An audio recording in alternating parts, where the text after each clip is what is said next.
Again, maraming salamat sa ating top 6.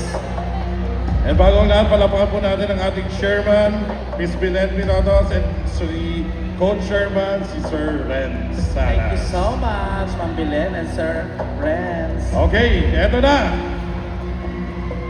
Okay, hinga ng malalim. Are you ready?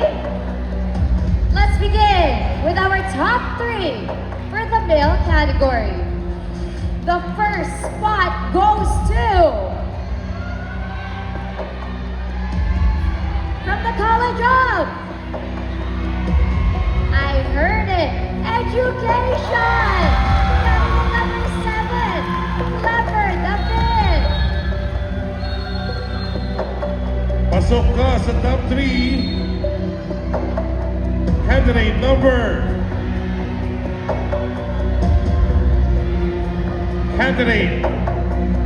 1, Giselle De Leon from Education.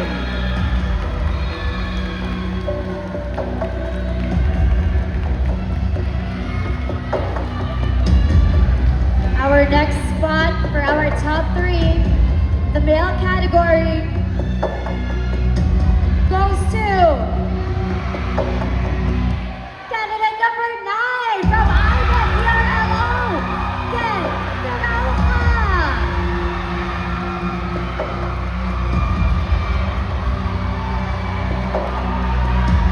You are still in the competition. Candidate number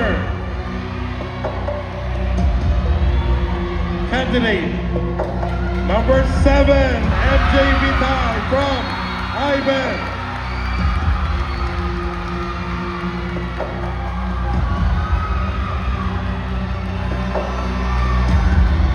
Isa na lang guys, isa na lang. Are we ready? The final spot for our top 3 for the male category is from the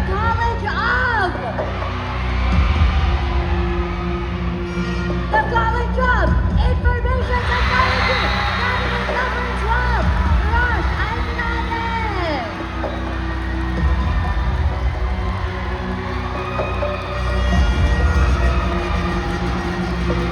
Palakpakan natin ang top 3 ng male candidates. Yes! Eto na. Isa na lang. Sino sa tingin nyo guys ang pasok sa top 3 women's division? Is it candidate number 6? Candidate number 8? Candidate number 3? Or candidate number 4? Eto na guys. Who's your bet? Pasok ka or you're still in the competition. Candidate number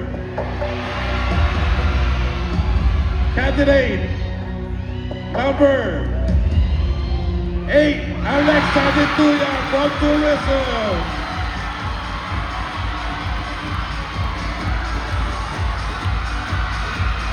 There you have it, our top 3 finalists for Mr.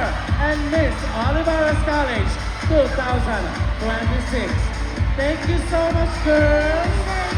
Maraming salamat. To the other candidates in our top